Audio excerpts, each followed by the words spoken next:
अब हम जो शुरू करने वाले हैं ये ज्योग्राफी का सेक्शन सी शुरू करने वाले हैं। इससे पहले हमने सेक्शन बी और सेक्शन डी देख लिया है। अब हम सेक्शन सी देखेंगे। कुल सेक्शन जो है ज्योग्राफी में ये 4 हैं, ए बी सी और डी। तो बी हो गया, डी हो गया और सी करने वाले हैं।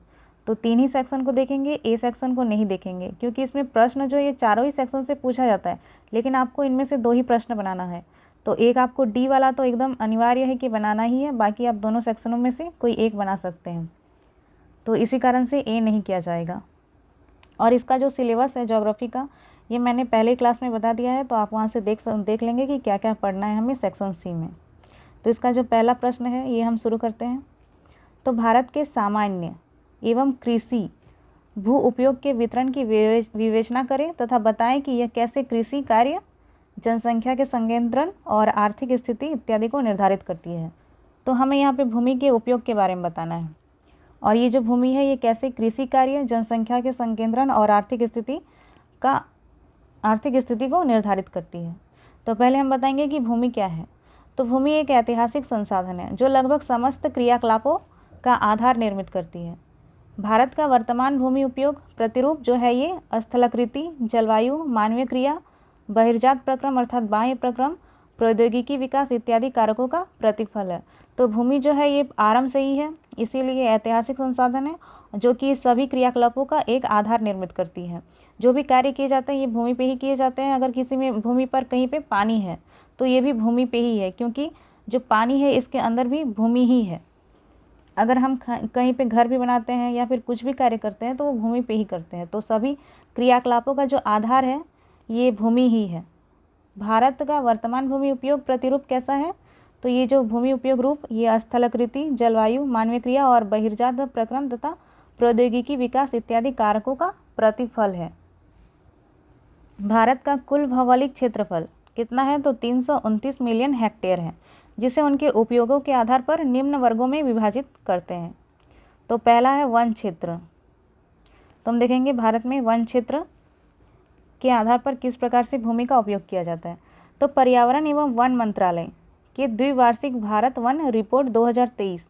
तो ये जो भारत वन रिपोर्ट है ये किसके द्वारा जारी किया जाता है? पर्यावरण एवं वन मंत्रालय के द्वारा, और ये प्रत्येक 2 वर्ष के बाद जारी किया जाता है। तो अभी जो है ये 2023 में जारी किया गया है, इससे पहले 2021 में और इससे पहले 2019 में, 2 वर्षों के गैप के बाद ये रिपोर्ट जारी किया जाता है। और इसके बाद जो जारी होने वाला है ये 2025 में। तो इसकी जो रिपोर्ट है 2025 वाली, ये आने में काफ़ी टाइम लगेगी, तो आप 2023 का ही ध्यान में रखेंगे। तो पर्यावरण एवं वन मंत्रालय के द्विवार्षिक भारत वन रिपोर्ट 2023 के अनुसार देश में कुल वन एवं वृक्ष आच्छादित क्षेत्र का विस्तार अब 8,27,357 वर्ग किलोमीटर में फैला हुआ है। तो कुल वन और वृक्ष आच्छादित क्षेत्र ये कितना है? 8,27,357। और ये प्रतिशत के हिसाब से देखा जाए तो कितना है? जो देश के कुल भूमि का लगभग 25% है। या आपको एग्जैक्ट याद रहेगा तो आप एग्जैक्ट भी लिख सकते हैं, लेकिन आप लगभग 25% लिखेंगे, ये सही रहेगा, क्योंकि इसे याद करने में भी आसानी होगा। 1/4 या फिर 25%। इसमें 7,15,343 वर्ग किलोमीटर। प्रतिशत के अकॉर्डिंग देखा जाए तो लगभग 22% वन क्षेत्र और 1,12,014 वर्ग किलोमीटर, लगभग ये 3.5% या फिर आप एग्जैक्ट बोल सकते हैं 3.41% वृक्ष क्षेत्र शामिल है। तो यहाँ पे लिखा जो है वन और वृक्ष क्षेत्र, वन और वृक्ष। तो वन जो है यहाँ पे कोई भी एक निश्चित क्षेत्र में बहुत सारे पेड़ या फिर वृक्ष, झाड़ी, लता ये सब अगर हो किसी क्षेत्र में तो उसे वन कहा जाएगा। और वृक्ष क्षेत्र क्या है? तो वृक्ष तो कहीं भी लगा रहता है, जैसे कि आप घर के पास ही देखेंगे या फिर अपने खेतों में देखेंगे या फिर कहीं भी रोड के किनारे, सड़क के किनारे, ये अगर वृक्ष लगे हैं तो इन्हें भी और वन को दोनों को मिला करके गिना गया है कुल 25.17%, जिसमें से वन कितना है? तो वन हो गया 7,15,343 वर्ग किलोमीटर, जो कि प्रतिशत के अकॉर्डिंग लगभग 22% है। और वृक्ष देखा जाए तो कितना है वृक्ष क्षेत्रफल? तो ये 1,12,014 वर्ग किलोमीटर, 3.41%। भौगोलिक क्षेत्रफल के दृष्टिकोण से मध्य प्रदेश, अरुणाचल प्रदेश छत्तीसगढ़ देश के प्रमुख वन आच्छादित क्षेत्र हैं, जबकि कुल भौगोलिक क्षेत्र का प्रतिशत के रूप में मिजोरम, अरुणाचल प्रदेश, नागालैंड इत्यादि सर्वाधिक वन आच्छादित क्षेत्रों में से एक है। इसके विपरीत हरियाणा, पंजाब, बिहार इत्यादि राज्यों में वन आवरण सबसे निचले स्तर पर पाया जाता है और वन अधिनियम 1988 के अनुसार भौगोलिक क्षेत्र पर लगभग 33% का वन आच्छादन का लक्ष्य रखा गया, जिसके लिए सरकार दृढ़ संकल्पित है। तो क्षेत्रफल के अनुसार देखा जाए तो सबसे ज़्यादा वन जो है ये मध्य प्रदेश में है, उसके बाद दूसरे नंबर पे अरुणाचल प्रदेश और तीसरा जो है ये महाराष्ट्र, छत्तीसगढ़ नहीं होगा। तो पहला मध्य प्रदेश, दूसरा अरुणाचल प्रदेश और तीसरा महाराष्ट्र। ये क्षेत्रफल के अनुसार वन देखा जाए तो ये इन क्षेत्रों में सर्वाधिक है। पहले नंबर पे आप याद रखेंगे कि मध्य प्रदेश है। और अगर प्रतिशत की दृष्टि से देखा जाए तो सबसे ज़्यादा वन जो है ये मिजोरम में है, उसके बाद अरुणाचल प्रदेश का नंबर आता है और तीसरे नंबर पे नागालैंड, यहाँ पे नागालैंड। ये तो राज्य के हिसाब से हो गया, लेकिन केंद्र शासित प्रदेश को ऐड करें तो सबसे ज़्यादा प्रतिशत के हिसाब से अगर वन जो है ये लक्षद्वीप में है, उसके बाद मिजोरम का स्थान आता है और उसके बाद यहाँ पे अंडमान निकोबार का स्थान आता है। और यहीं पे हम देख लेते हैं कि सबसे कम वन कहाँ है, तो ये पंजाब और हरियाणा में। सबसे तो पहला नंबर पे आ जाए कम में हरियाणा, उसके बाद यहाँ पे पंजाब और तीसरे नंबर पे बिहार। तो इन क्षेत्रों में वन कम क्यों है? क्योंकि इन क्षेत्रों में कृषि कार्य अत्यधिक किया जाता है और कृषि से उत्पादन भी अत्यधिक होता है, जिसके कारण वन नहीं है और यहाँ पे कृषि क्षेत्रफल अत्यधिक है। और वन अधिनियम 1988 के अनुसार कुल भौगोलिक क्षेत्र पर 33% वन होने का लक्ष्य रखा गया है। कोई भी क्षेत्र है वहाँ पे उस भूमि का 33% वन होना चाहिए। अब अगला जो है ये है शुद्ध वापित क्षेत्र।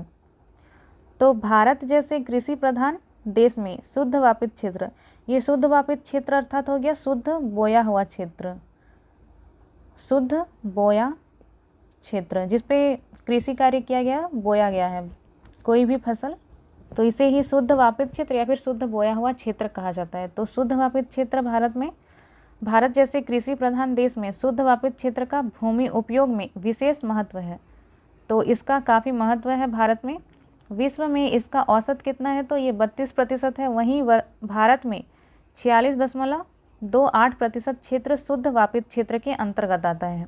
अगर विश्व में इसका औसत निकाला जाए तो ये कितना होगा, ये 32% होगा। लेकिन भारत में अगर इसका औसत देखा जाए शुद्ध बोया गया क्षेत्र का, तो ये 46.28% है। लगभग आप इसे 46% भी बोल सकते हैं। आज़ादी के उपरांत शुद्ध वापित क्षेत्र के क्षेत्रफल में तेजी से वृद्धि हुई है। इनका प्रमुख कारण बंजर, प्रति अकृषित, यहाँ पे अकृषित हो जाएगा, जिस पे कृषि कार्य नहीं किया जाता वैसे भूमि को अकृषित कहा जाता है। तो अकृषित क्षेत्रों का विकास कर कृषि भूमि में शामिल करने का प्रयास किया गया है। तो आज़ादी के पहले क्या था, तो शुद्ध वापित क्षेत्र अर्थात शुद्ध बोया हुआ क्षेत्र ये कम था, लेकिन आज़ादी के बाद इसमें वृद्धि देखने को मिली है। तो ये वृद्धि क्यों हुई है, क्योंकि जो बंजर भूमि है, प्रति भूमि और अकृषित क्षेत्र, ये सभी भूमि को कृषि भूमि में बदलने का प्रयास किया गया, जिसके कारण इसमें वृद्धि देखने को मिली है। इसके परिणाम स्वरूप वर्तमान में 141.42 मिलियन हेक्टेयर भूमि इसके अंतर्गत समाहित है। तो भारत का कुल भूमि कितना है, भूमि क्षेत्रफल, भौगोलिक क्षेत्रफल, तो ये 329 मिलियन हेक्टेयर है, जिसमें से 141.42 मिलियन हेक्टेयर भूमि पर शुद्ध वापित क्षेत्र है।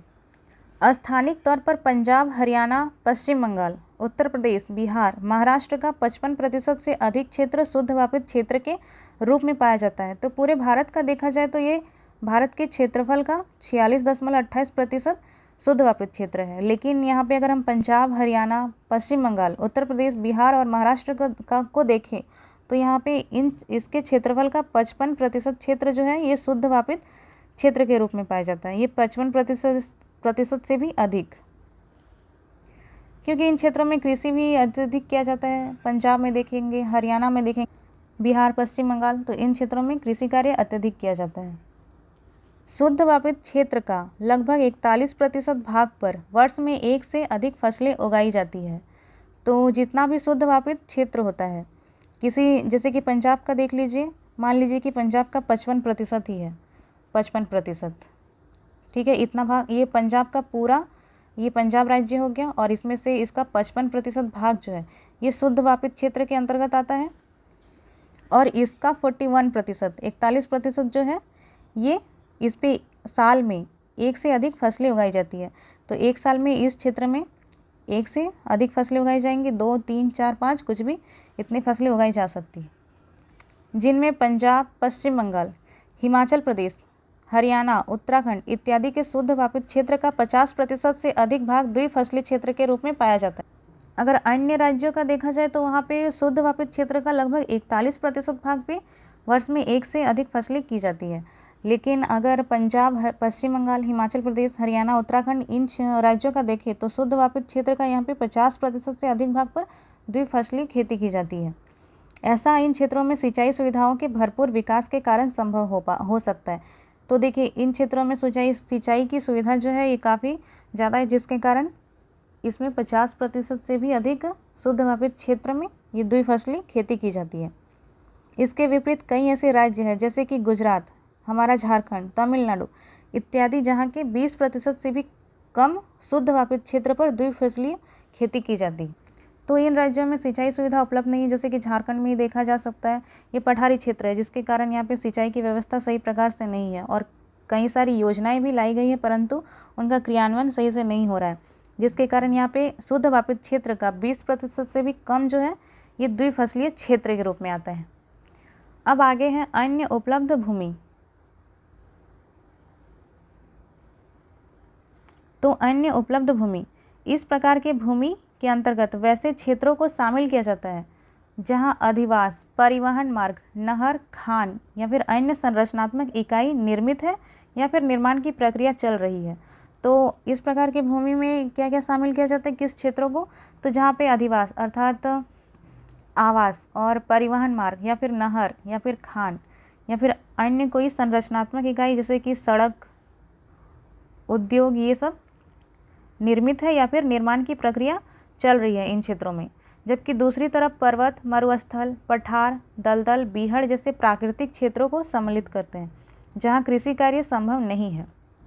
तो ये जो क्षेत्र हैं, तो जैसे मरुस्थल हो गया, पठार हो गया, दलदल वाले क्षेत्र, बीहड़ वाले क्षेत्र, ये प्राकृतिक क्षेत्र है, इनमें कृषि कार्य संभव नहीं है और इनमें विकास की प्रतिक्रिया एवं जनसंख्या वृद्धि जैसे कृत्रिम कारणों के कारण भूमि के क्षेत्रफल में कमी हो रही है।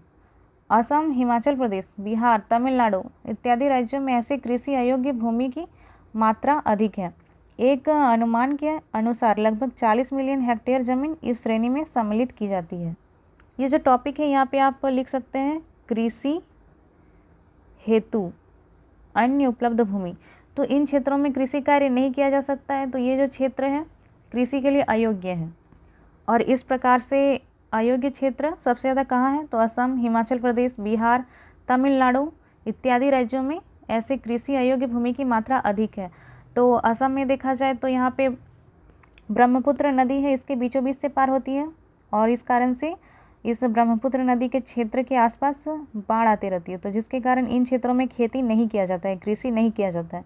तो ये जो कृषि भूमि हो गई ये अयोग्य, ये भूमि जो है ये कृषि के लिए उपयोग नहीं हो पाती है।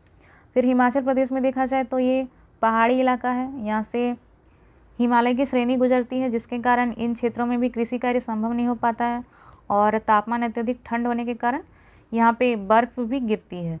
और बिहार में देखा जाए तो अवसंरचनात्मक ढांचा का भी विकास है और इसके साथ ही साथ यहाँ पे बाढ़ की भी समस्या बनी हुई है और बिहार के दक्षिण इलाके में सूखे की समस्या है और इस बिहार के दक्षिण वाले क्षेत्र में पठार और पहाड़ी स्थित है, जिसके कारण ये क्षेत्र जो है ये भी कृषि के लिए अयोग्य है। और एक अनुमान के अनुसार लगभग 40 मिलियन हेक्टेयर ज़मीन जो है इस श्रेणी में सम्मिलित की जाती है कृषि के लिए अन्य उपलब्ध भूमि में। अब अगला जो है ये है परती भूमि। तो परती भूमि किसे कहा जाता है, तो वैसे भूमि जहाँ पे कृषि तो किया जाता है परंतु वो कुछ सालों बाद करके किया जाता है। ऐसा क्यों, तो क्योंकि ये जो भूमि है ये तुरंत अनउपजाऊ हो जाती है, जिसके कारण इस भूमि को कुछ समय के लिए छोड़ दिया जाता है, कृषि कार्य इस पर नहीं किया जाता है। तो इसके अंतर्गत देश के 8% भूभाग को शामिल किया जाता है। उर्वरकों के बढ़ते प्रयोग अनियंत्रित सिंचाई की व्यवस्था इत्यादि के कारण प्रतिभूमि का विस्तार हो रहा है। तो पूरे देश में देखा जाए तो लगभग 8% भूभाग पर प्रतिभूमि है और उर्वरकों के बढ़ते प्रयोग से और सिंचाई की सुविधा भी सही से नहीं हो पाने के कारण अनियंत्रित सिंचाई करने से प्रतिभूमि का विस्तार हो रहा है। तो वहीं सरकार विभिन्न योजनाओं के माध्यम से इस भूमि के सुधार के विकास के प्रयास भी कर रही है ताकि ये जो प्रतिभूमि है ये सामान्य कृषि योग्य भूमि में बदल जाए ताकि इसमें हर वर्ष खेती की जा सके। या दूसरे विकल्प के आधार पर आर्थिक विकास के संचालन के रास्ते निकाले जा रहे हैं। राजस्थान, तमिलनाडु, झारखंड, आंध्र प्रदेश, नागालैंड, मिजोरम और कर्नाटक जैसे राज्यों में राष्ट्रीय औसत से अधिक प्रतिभूमि पाई जाती है, अर्थात इन क्षेत्रों में 8% से भी अधिक प्रतिभूमि पाई जाती है। उसके बाद है अन्य अकृषित भूमि, तो जिन क्षेत्रों में कृषि कार्य नहीं किया जाता है इस प्रकार की भूमि। तो इसके अंतर्गत भारत के लगभग 8.56% या फिर 8.5% क्षेत्र को सम्मिलित किया जाता है, जिसमें चारागाह भूमि, बाग बगीचे, कृषि या फिर कृषि बेकार भूमि को सम्मिलित किया जाता है। तो कृषि बेकार अर्थात जिसमें कृषि के लिए वो भूमि सुलभ ना हो। तो ऐसे भूमि में कौन कौन सी भूमि है? चारागाह भूमि, तो जहाँ पे चारागाह उगाए जाते हैं अर्थात पशुओं के चारे के लिए। फिर इसमें बाग बगीचे भी शामिल होते हैं, यहाँ पे तो कृषि कार्य किया ही नहीं जाता है। और कृषि बेकार भूमि, तो ये सारी भूमि जो है ये अन्य कृषि भूमि के अंतर्गत शामिल है। अब तो जो प्रश्न पूछा गया था वो तो हमारा हो गया, अब हम इसका एक निष्कर्ष लिखेंगे यहाँ पे। तो भूमि उपयोग, नियोजन और भूमि संसाधनों के भरपूर उपयोग हेतु 1988 में राष्ट्रीय भूमि उपयोग नीति तैयार की गई थी, जिसका उद्देश्य देश की भूमि उपयोग का विस्तृत और वैज्ञानिक सर्वेक्षण कराना था। 33% भूभाग पर वन लगाना, बंजर एवं अकृषि भूमि का वैज्ञानिक विधियों से सुधार करना, प्रतिभूमि को कृषि के अंतर्गत लाना और बहुफसली क्षेत्र में वृद्धि करना, शस्य गहनता में वृद्धि करना इत्यादि प्रमुख। तो भूमि के उपयोग और भूमि संसाधनों के उपयोग के लिए 1988 में एक नीति बनाई गई थी, राष्ट्रीय भूमि उपयोग नीति, जिसका उद्देश्य देश की भूमि उपयोग का विस्तृत और वैज्ञानिक सर्वेक्षण कराना था और 33% भूभाग पर वन लगाना।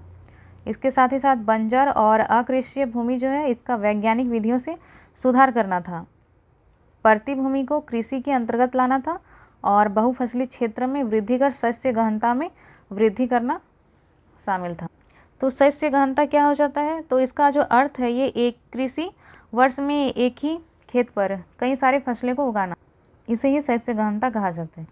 अब अगला जो प्रश्न है ये है भारत के भूजल संसाधनों के भौगोलिक वितरण का प्रस्तुत करते हुए विवरण दीजिए और इसके साथ हाल के दशकों में इनका कम होना कितना गंभीर रहा है ये भी बताना है।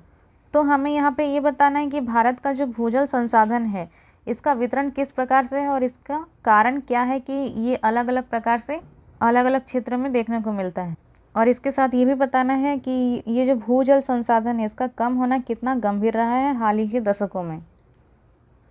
तो अभी जो वर्तमान समय में भूजल का इस प्रकार से उपयोग हो रहा है, इस प्रकार से इतना ज़्यादा दोहन हो रहा है कि आने वाले समय में स्थिति गंभीर हो सकती है। तो भारत में जल संसाधन का मूल स्रोत मानसूनी वर्षा है और भारत में मानसूनी वर्षा का वितरण जो है ये बहुत ही विषम है। तो जल संसाधन का मूल स्रोत क्या है? तो ये मानसूनी वर्षा है। जब वर्षा होती है तो इसी के कारण जल या तो झील या तालाब इसमें संग्रहित होती है या फिर धीरे धीरे रिस करके भूमि के अंदर भूजल बन जाती है। लेकिन इसके साथ ही साथ जो मानसूनी वर्षा है इसका वितरण भी भारत में बहुत ही अलग प्रकार का है। जैसे कि उत्तर भारत में देखा जाए तो कहीं पे अत्यधिक वर्षा होगी, कहीं पे बहुत ही कम होगी। और इसी प्रकार से हम दक्षिण भारत में देखें तो ये जब मानसून आती है तो यहाँ पे केरल के तट पे काफ़ी ज़्यादा वर्षा कराती है और इसी के विपरीत देखा जाए तो ये पश्चिमी घाट के पूर्वी साइड में यहाँ पे वर्षा कराती ही नहीं है, यहाँ पे वृष्टि छाया क्षेत्र बन जाता है। और इसी के साथ जब ये मानसून लौटती है तब तमिलनाडु आंध्र प्रदेश के क्षेत्र में काफ़ी ज़्यादा बारिश कराती है और बाकी जो पश्चिमी घाट के पश्चिम साइड में यहाँ पे वृष्टि छाया क्षेत्र बन जाता है। भारत में कुल जल उपलब्धता 4000 अरब घन मीटर है, किंतु इसमें से 1869 अरब घन मीटर का ही औसत उपयोग किया जा सकता है। इसके अतिरिक्त 300 मीटर की गहराई तक जल उपलब्धता 432 अरब घन मीटर है। तो जो 4000 अरब घन मीटर है ये जल की उपलब्धता है, जिसमें से हम यूज कितना कर सकते हैं, तो 1869 अरब घन मीटर ही इसका उपयोग किया जा सकता है। ये औसत में बताया जा रहा है, इससे ज़्यादा भी हो सकता है, इससे कम भी हो सकता है। और इसके अतिरिक्त 300 मीटर की गहराई तक देखा जाए तो जल की उपलब्धता कितनी है, तो ये 432 अरब घन मीटर ही है। अगर हम 300 मीटर गहराई तक खोदें तो यहाँ पे लगभग हमें 432 अरब घन मीटर ही जल मिलता है। भारत के भूजल संसाधनों के वितरण में भारी असमानता है। गंगा के जलोढ़ मैदान में इसकी उपलब्धता अधिक है। गंगा एवं इसकी सहायक नदियों द्वारा बनी यह मैदान पूर्णतः जलोढ़ मृदा से बना है। तो भारत के भूजल संसाधनों का वितरण ये अलग अलग प्रकार से है। कहीं पे भूमि में जल है ही नहीं, तो कहीं पे बहुत ज़्यादा जल है, जैसे कि राजस्थान में देखा जाए तो यहाँ पे जल की उपलब्धता ये काफ़ी कम है। और यहीं दूसरे जगह जैसे कि बिहार, उत्तर प्रदेश में यहाँ पे देखा जाए तो जल काफ़ी ज़्यादा मात्रा में। गंगा के जलोढ़ मैदान और इसकी उपलब्धता गंगा के जलोढ़ मैदान में इसकी उपलब्धता अधिक है। तो जहाँ पे गंगा का क्षेत्र है इसमें भूजल संसाधन काफ़ी मात्रा में है। गंगा एवं इसकी सहायक नदियों द्वारा यह मैदान पूर्णतः जलोढ़ मृदा से बना हुआ है। तो जो उत्तर भारत का गंगा का मैदान है, तो ये गंगा और इसकी सहायक नदियों के द्वारा बना हुआ मैदान है, और ये पूरा का पूरा जलोढ़ मैदान है क्योंकि ये जलोढ़ मृदा से बनी है। इसमें भूमिगत जल अत्यधिक गहराई तक पाई जाती है। इसके अलावा यह पर्याप्त वार्षिक वर्षा प्राप्त करता है, खासकर मध्य एवं पूर्वी गंगा के मैदान में। पंजाब, हरियाणा, उत्तर प्रदेश, बिहार, पश्चिम बंगाल इसके अंतर्गत आते हैं। यहाँ कुल भूमिगत जल संसाधन का लगभग 45% भाग पाया जाता है।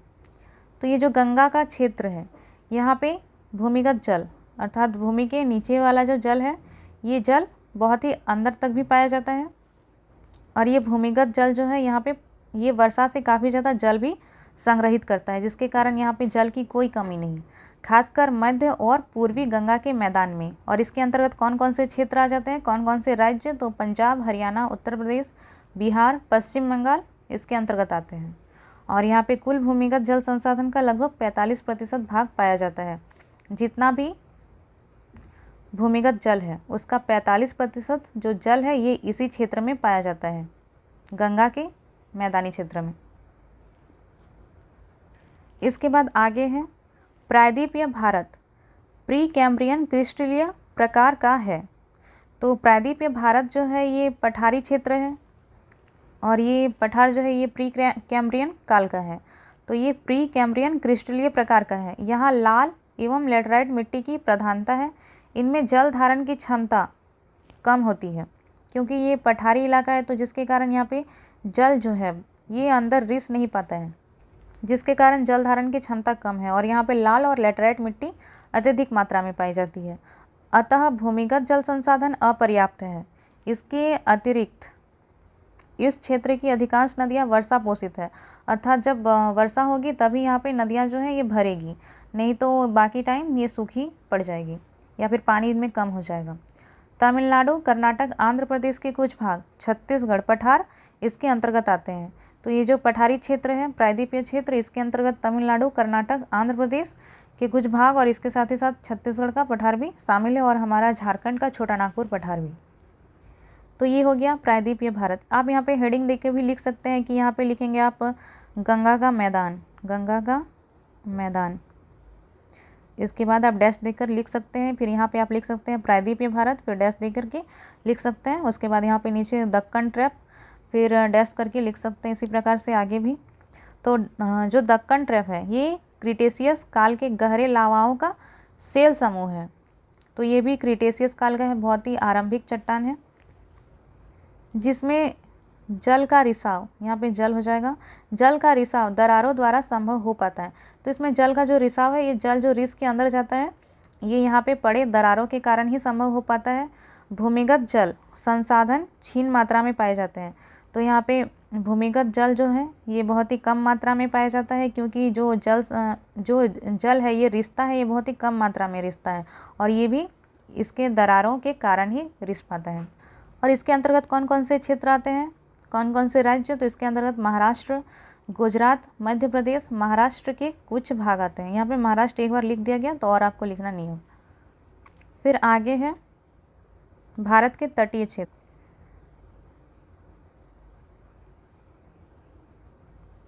तो भारत के तटीय भागों में भूजल संसाधन पर्याप्त मात्रा में पाए जाते हैं। यहाँ काल नहीं होगा। तो भारत के तटीय भागों में भूजल संसाधन पर्याप्त मात्रा में पाए जाते हैं और यह क्षेत्र सेनोजोइक काल के अवसादी चट्टानों के अंतर्गत आते हैं, जिनमें बालूकाष्म में की प्रधानता होती है, अर्थात बहुत ही ज़्यादा बालू पाए जाते हैं। इसके अंतर्गत आंध्र प्रदेश, तमिलनाडु, गुजरात के तटीय प्रदेश आते हैं। तो भारत का तटीय क्षेत्र ये हो गया हमारा भारत का दक्षिणी हिस्सा, जिसमें इधर पश्चिमी तट और इधर पूर्वी तट है। तो इन क्षेत्रों में जो भूजल संसाधन है, अर्थात भूमि में जो स्थित जल है, ये बहुत ही अच्छी मात्रा में पाया जाता है। तो इसका कारण जो है, क्योंकि ये समुद्री क्षेत्र से सटा हुआ है। और यहाँ पे जो चट्टानें हैं ये सेनोजोइक अवसादी काल के चट्टानें हैं। सेनोजोइक काल की अवसादी प्रकार के चट्टान हैं, जिसमें बालूकाष्म की प्रधानता होती है और बालू होने के कारण जो पानी है ये आसानी से रिस जाता है। और इसके अंतर्गत आंध्र प्रदेश का क्षेत्र, तमिलनाडु, गुजरात के तटीय प्रदेश आते हैं। अब आगे है हिमालयी राज्य। तो कश्मीर, हिमाचल प्रदेश, उत्तराखंड, उत्तर पूर्वी राज्य, असम के मैदानी भाग को छोड़ करके बाकी के उत्तर पूर्वी राज्य हिमालयी राज्य हैं। हिमालय एक जटिल संरचनात्मक भू आकृति है और अंतर पर्वतीय घाटियों को छोड़कर सामान्यतः भूमिगत जल संसाधनों की अपर्याप्तता है। तो यहाँ पे भूमिगत जल देखा जाए तो जो भूमि के अंदर जो जल पाया जाता है उसकी उपलब्धता सही प्रकार से नहीं है। बाकी यहाँ की नदियों और झीलों में पानी पाई जाती है। तो यहाँ पे अंतर पर्वतीय घाटियों को छोड़ करके सामान्यतः भूमिगत जल संसाधनों की अपर्याप्तता है, अर्थात इन घाटियों में भूमिगत जल है, परंतु इन घाटियों को के अलावा और अन्य क्षेत्र देखा जाए तो यहाँ पे भूमिगत जल संसाधन उपलब्ध नहीं है। भारत में वर्षा से भूजल संसाधनों का उपयोग हो रहा है। तो ये जो हमने पहला बताया ये एक प्रश्न का उत्तर हुआ। उसके बाद इसमें और एक प्रश्न जुड़ा हुआ था, उसका आंसर ये नीचे है। तो भारत में वर्षों से भूजल संसाधनों का उपयोग हो रहा है। तो ऐसा नहीं है कि अभी से भूमिगत जलों का उपयोग हो रहा है, ये बहुत पहले से ही भूजल संसाधनों का उपयोग हो रहा है, अर्थात भूमि के ऊपर जो जल है और भूमि के अंदर जो जल है ये दोनों का। किंतु हाल के दशकों में इस प्रवृत्ति में तेज़ी पाई गई है। तो इसका कारण क्या है कि भूमिगत जलों का उपयोग बहुत ही ज़्यादा हो रहा है, दोहन इसका अत्यधिक हो रहा है, क्योंकि जनसंख्या में भी वृद्धि हुई है और जिसके कारण जल की मांग अत्यधिक हुई है और जनसंख्या वृद्धि होने के कारण कृषि में भी वृद्धि हुई है, जिसके कारण जल का उपयोग ज़्यादा किया जा रहा है, क्योंकि खाद्यान्न की मांग अत्यधिक हो रही है। हरित क्रांति वाले राज्यों जैसे पंजाब, हरियाणा, उत्तर प्रदेश ने अपने भूमिगत जल संसाधनों का 70 से 90% तक इस्तेमाल कर लिया, अर्थात यहाँ पे जितनी भी जल थी वहाँ उसका, अर्थात मान लीजिए ये जितना जल है उसका 100% है और इसमें से ये लगभग 70 से 90% जल जो है ये उपयोग कर लिया है। कौन से राज्य? तो ये हरित क्रांति वाले राज्य, जिसमें पंजाब, हरियाणा और उत्तर प्रदेश शामिल हैं। इसी प्रकार तमिलनाडु में चावल की खेती के लिए नलकूपों पर अत्यधिक निर्भरता है। तो तमिलनाडु में चावल की खेती किससे होती है? तो इसकी में जो सिंचाई होती है नलकूप के माध्यम से होती है। फसल प्रतिरूप में बदलाव से भी जल की मांग बढ़ी है। तो फसल के प्रतिरूप में भी बदलाव आया है, जैसे कि अभी GM फसलों को उगाया जाता है या फिर हाई यील्ड वैरायटी के बीजों का प्रयोग किया जाता है फसलों के लिए, तो जिसके कारण भी पानी की मांग में वृद्धि हुई है। औद्योगिक वृद्धि एवं जनसंख्या वृद्धि ने भी इसमें उत्प्रेरक का काम किया है। हाल के वर्षों में ग्लोबल वार्मिंग के कारण भारत में वर्षा के प्रतिरूप में बदलाव आया है। भूजल संसाधन की वृद्धि के लिए वर्षा एक महत्वपूर्ण कारक है। और अभी हाल ही में आप देख रहे होंगे ग्लोबल वार्मिंग, और इसके साथ ही साथ जलवायु परिवर्तन हो रहा है, जिसके कारण वर्षा भी नहीं हो पा रही है। कभी वर्षा हो रही है तो कभी नहीं हो रही है। ये मानसून के समय की मैं बात कर रही हूँ। तो जिसके कारण भी भूजल संसाधन में कमी आई है। और भूजल संसाधन की वृद्धि के लिए एक ही उपाय है, वर्षा। भूजल संसाधन का उपयोग एवं दोहन उनके वार्षिक रिचार्ज क्षमता से ज़्यादा किया जा रहा है, अर्थात जितना पानी रिस करके अंदर भूमि के अंदर नहीं जा रहा है या फिर किसी झील तालाब ये सब में संग्रहित नहीं हो रहा, उससे ज़्यादा उपयोग ही किया जा रहा है, उसे ही रिचार्ज क्षमता या फिर पुनर्भरण कहा जाता है। तो भूजल संसाधनों का उपयोग एवं दोहन उनके वार्षिक रिचार्ज क्षमता से ज़्यादा किया जा रहा है, जिससे प्रतिवर्ष कई मीटर गहराई तक वे उत्तरोत्तर नीचे जा रहे हैं। तो भूमिगत जल की मात्रा जो है, ये भूमि के अंदर वाली जल, इसकी जो उपलब्धता है, पहले तो ये थोड़े ही कम मीटर में पाई जाती, लेकिन धीरे धीरे ये कई मीटर गहराई तक जा रहे हैं। पंजाब एवं हरियाणा में ये खतरनाक स्तर तक पहुंच चुके हैं, क्योंकि यहाँ पे कृषि कार्य अत्यधिक होता है और जनसंख्या भी अत्यधिक है, जिसके कारण यहाँ पे जल का दोहन अत्यधिक हो रहा है। विश्व बैंक के अनुसार भारत में प्रति व्यक्ति जल उपलब्धता 1950 में कितनी थी? तो ये 5000 मीटर थी, जो कि घट करके वर्तमान में 2000 मीटर से भी कम हो गई है। यहाँ पे मीटर क्यूब हो जाएगा। तो WB या फिर वर्ल्ड बैंक के अनुसार भारत में प्रति व्यक्ति जल उपलब्धता कितनी थी 1950 में? तो 5000 मीटर क्यूब, लेकिन जो अभी वर्तमान में ये कितनी हो गई है घट करके? तो 2000 मीटर क्यूब से भी कम। इसके अतिरिक्त यह भविष्य में खासकर ग्रामीण क्षेत्रों में आजीविका एवं जैव विविधता के लिए संकट उत्पन्न कर सकता है। तो सबसे ज़्यादा नुकसान तो इन्हीं लोगों को होगा, ग्रामीण क्षेत्रों में रहने वाले लोगों को और जैव विविधता को। तो आप यहाँ पे निष्कर्ष में लिख सकते हैं कि उपरोक्त क्रम में भूमिगत जल की मात्रा में कमी आई है, परंतु हमें यह भी ध्यान में रखना होगा कि अत्यधिक जल का दोहन न किया जाए, बल्कि इनका संरक्षण किया जाए और लोगों को जागरूक भी किया जाए। तो इस प्रकार से आप निष्कर्ष लिख सकते। तो ये जो 2 प्रश्न है यहीं पे समाप्त होते हैं, और इसकी PDF आपको कहाँ मिलेगी? तो इसके लिए आप इस नंबर पे कांटेक्ट कर सकते हैं।